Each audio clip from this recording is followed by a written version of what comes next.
All right. Now, good evening, ladies and gentlemen. I believe you're all fine. By God's grace, we are fine. Yeah.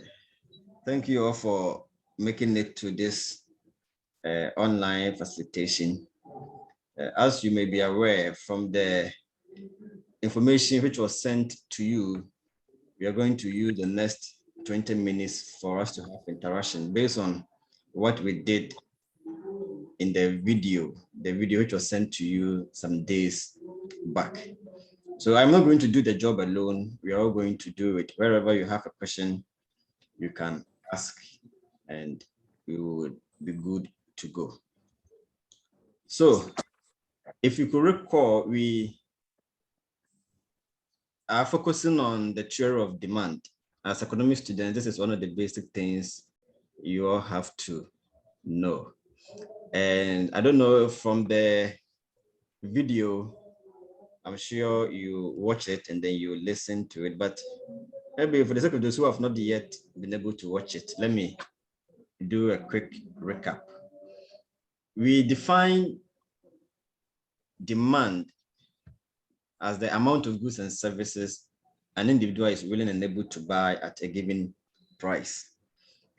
What this means is that for any commodity, you don't expect the unit bought for it to be the same when you have various prices.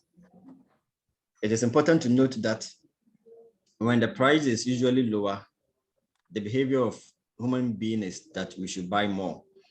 And when the price is higher, the behavior is that we should buy less. So if you look at the information you see, the table you see on the slides, when price is 1, the amount demanded is 20. When price is 3, the amount demanded is 120. When it is 7, the amount bought is 10. That same information is what has been brought into the graph 4, showing us that there appears to be an inverse relationship between price and quantity demanded. Now, it is this which takes us to the law of demand.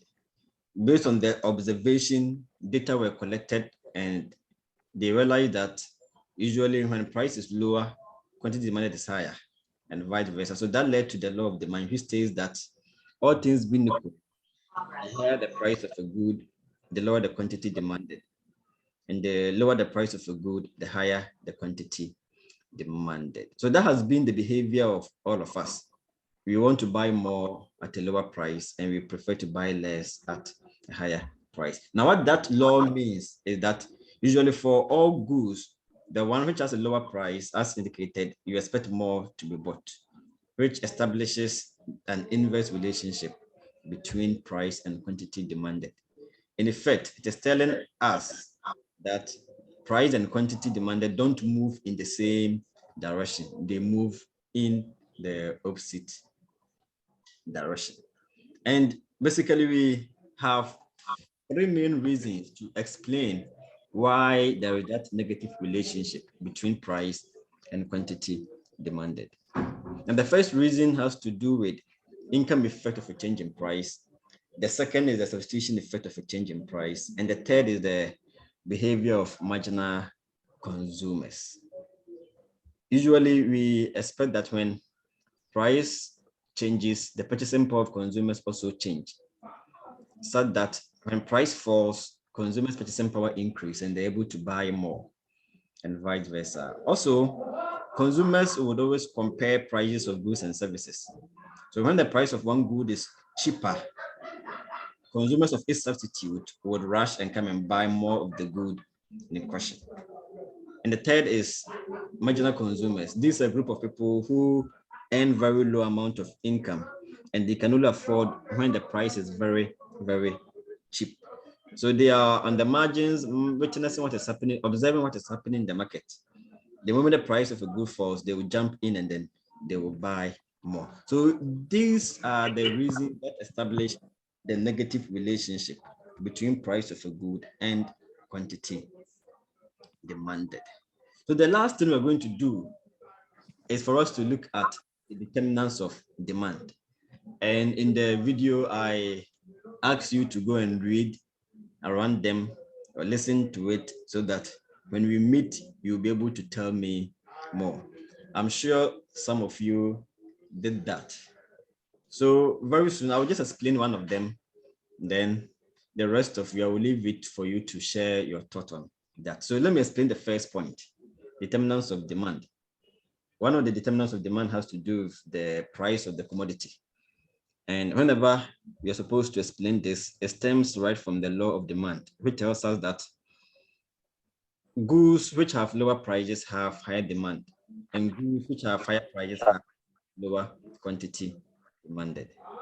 What this means is that when the price of a good is lower, more of such good is demanded. And when the price of a good is higher, less of such good will be demanded. So when we have two goods, good A and good B, if you're comparing the amount bought for these two goods, if the price of good A is lower, we expect it to have higher demand than the price of good B. So that is how price of a commodity influences its demand.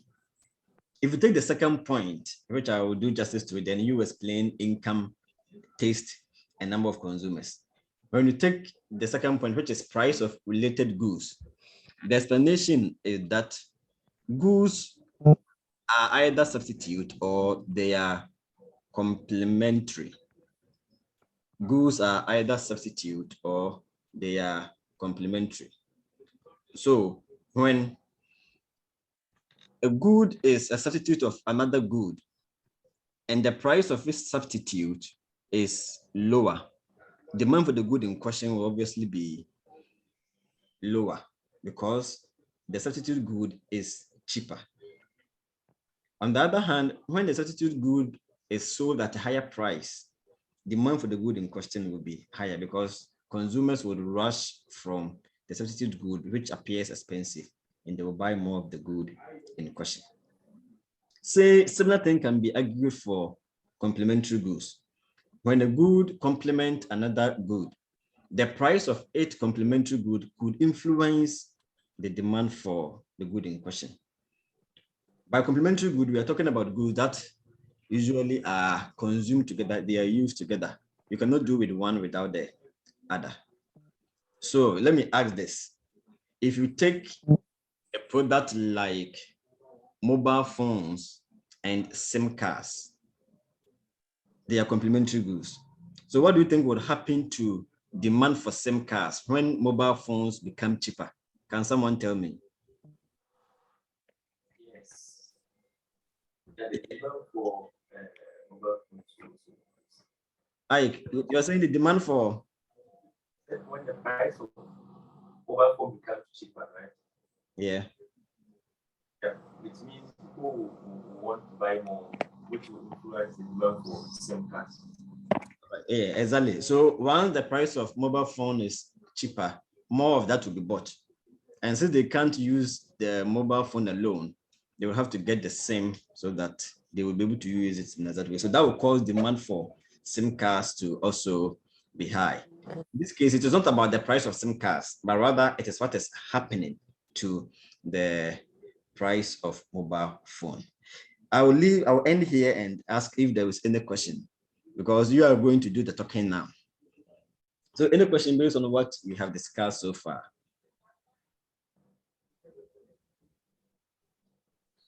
Yeah, so there's a question.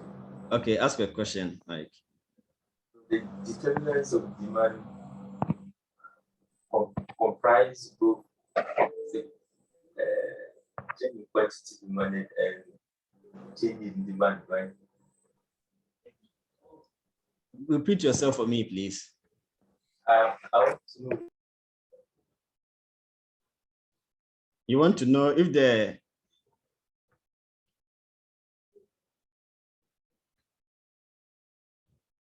know if the demand for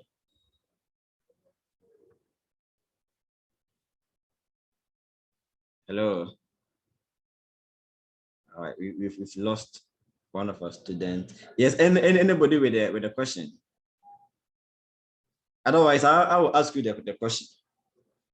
I will ask you the question. So how does income affect demand for a good? Can anybody share his or her thought.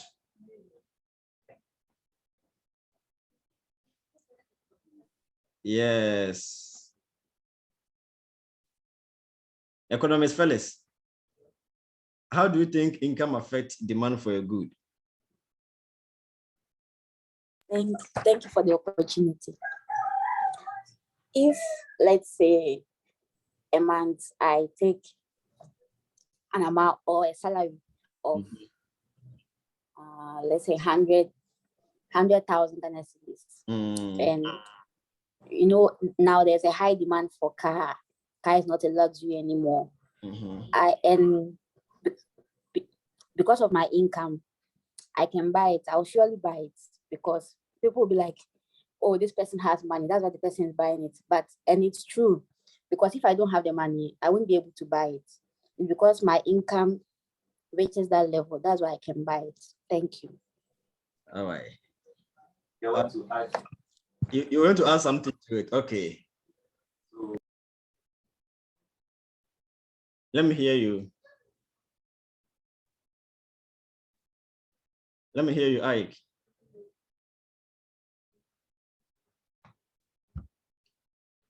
What do you have to add? I can't hear you. All right. So how about economist Phyllis, incoming economist Phyllis? Incoming economist Steph. How does income affect demand for a good?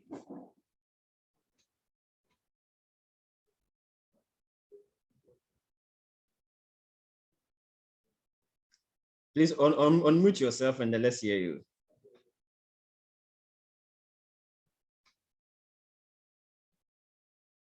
Okay, now let me, as Phyllis said, usually when you have money, you are able to afford.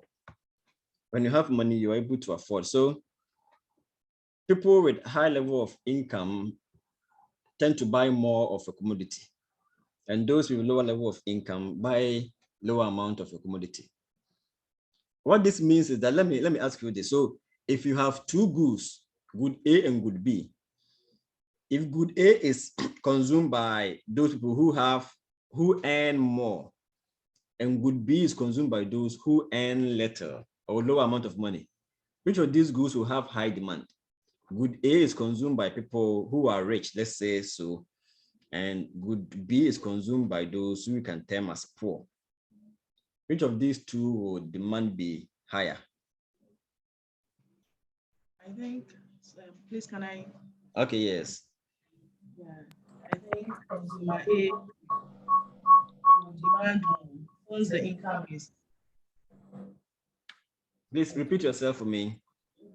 I said consumer A is likely to buy more because of an increase in his or her income. Okay, yeah, exactly. So usually it's about, here I mentioned good A. So demand for good A will be more since it is consumed by the rich, because they have the means to afford.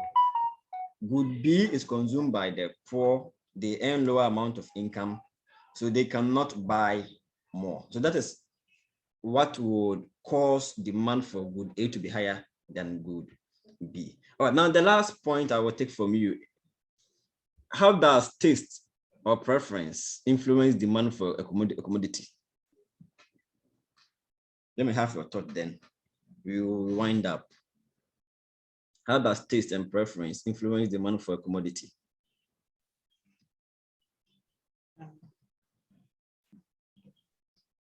Can I? Yes, please. Yeah. In a situation where a consumer has a habit of consuming a particular commodity, the demand for that commodity increases. On the other hand, when there is no taste, or the person does not like the commodity, definitely demand is likely to reduce. Because of the taste or the preference. Because of the taste or preference. Yeah, so the person does not like it. It does not suit the person's taste. Yeah. It does not suit the person's preference. So the person would prefer to buy something else. But if the person likes it, for that one, a person would always cherish to have that. So these are some factors that influence demand. Is there any question before we close? Ike, I think we have lost him. Now the 2 points there, consumer expectations about future price and income, a number of consumers. I'm sure you are thinking about it. And you will definitely explain these things in an assignment which I will be giving to you. Remember, already on the platform, there is a discussion ongoing. There will be another set of discussion we will hold around these things so that you would be able to write something for your assignment. So let me take your questions or any clarification you may want to have before we end this session. Any question? Yes. Ike, any question? Can you hear me? Yes, I can hear you. I really have no much questions. You don't But have I want to ask something. For the assignment you gave us, yes. I did extra studies on it, and okay. I wanted to talk about the population. Okay, no, But you can talk about it. You can talk about it. oh, okay. Yeah. So how does population affect demand? Well, when you have, say, a younger population living in an area who depend so much on their parents, in that sense, see the demand for, say, someone who supplies products for the elderly will definitely be less. Okay. Because the population group is made up of children. The elderly. Yeah. All right. Now, what you have talked about is the structure of the population. Okay. So that is another point. Structure of population could influence demand for a product. So that the consumers. Good. The population basically has to do with the number. So if you take the population of Ghana and population of Nigeria, if we are all consuming, let's say, mobile phone, we are all purchasing mobile phone, per their population, demand for mobile phones in Nigeria will be higher than demand for mobile phones in Ghana. Do you get it? Because of their population. Then again, when it comes to the population structure, that is what you have explained. So if you have a younger population, what it means is that demand for items used by the younger generation will be more than demand for items used by the elderly. If your population is dominated by the elderly or the aged, demand for items used by the aged will be more than demand for items or goods used by the youth. So that is how population affects demand, and that is how structural population also affects demand. All right, if there's no other question, I think we can. There is a question. There's a question. All right, let me have your question. I want to know how a consumer will know that the price is going to change or the income is going to change. I'm talking about the point consumer expectations about future. Yes. Yeah, you know, expectation is expectation. People observe things happening around them. The people sometimes listen to the news. People sometimes have family members who might have promised them, oh, at the end of the month, I will send you this. In the news, people forecast what is going to happen to price of some items. So recently, it was announced that this week, price of fuel, petrol prices were going to increase. So when such announcement is made, people begin to form their expectations about it, and they then begin to adjust towards it. Remember when lockdown was about to be announced 2 years ago, last year, people foresaw that when it occurs, price may increase. So quickly they rush to the market and bought more goods than usually they would have expected. So that's the basic situation. Happenings around us, the news we hear, the interactions we have with friends and family members, the information we are reading in the media usually inform us to form such an expectation. I hope that is clear. Yes, please. All right, so thank you very much. I need to meet another class. So I believe the discussion has been fruitful. The online discussion has been fruitful. Remember, these were the main reasons for our meeting, for you to know what demand is, what the law of demand is, reasons for the relationship between price and demand, and also the determinants of demand. You can still read around, you can still share with your friends on your platforms, your thoughts or your opinions, and the discussion can still continue. So thank you very much. Hope to see you at our next meeting. Bye.